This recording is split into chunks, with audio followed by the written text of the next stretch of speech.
I pleaded as pain shot up my leg. He glanced at me. A dark mist surrounded his eyes. I could no longer see the white around his pupils. He pulled the trigger. I panted and gazed down at my now wounded leg. A trickle of blood oozed from a gun hole near the knee of my right leg. This man was insane. Since you so in love with this little nigga, you gonna die with him too. I started to burn down your husband's rec center, but I said no, I'll just burn down your home, your happy little family. Robert went to the door and got a rope and gas can. I could barely move. My pants legs dripped with blood. My knee felt like it was on fire. God, please send an angel.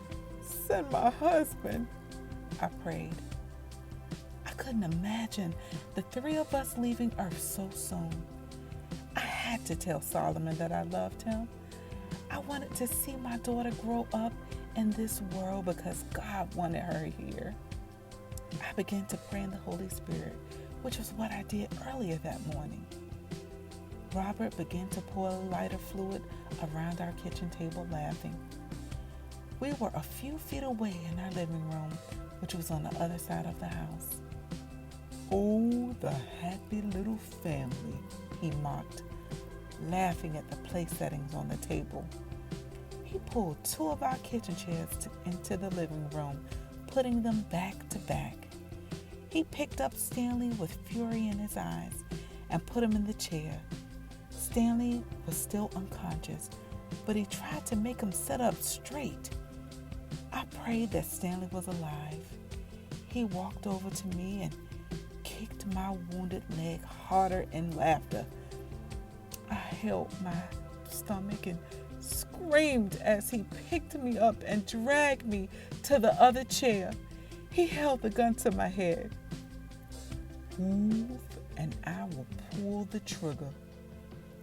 I flinched in tears while the rope fastened underneath my breastbone and over Stanley's small chest. The rope was so tight that I feared I would lose my breath. He tightened the knot around Stanley. Robert stood in front of me grinning. He appeared as though he was on drugs or drunk. You're so pretty.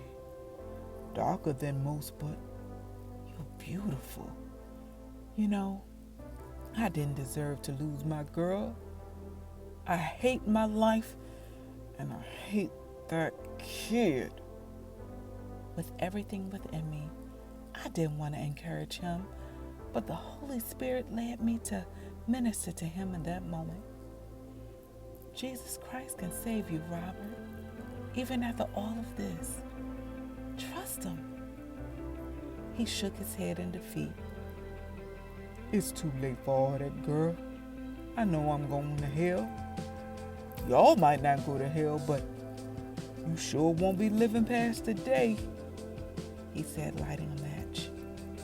The reason why I started this fire in the other room is to see if your God would really save you. I'm going to give him some time to send his angels to rescue you and that little nigga. His wicked laugh made me shiver. To read more of this book, please go to Amazon.com and search for Damaged Treasures by Tamara N. Gatling.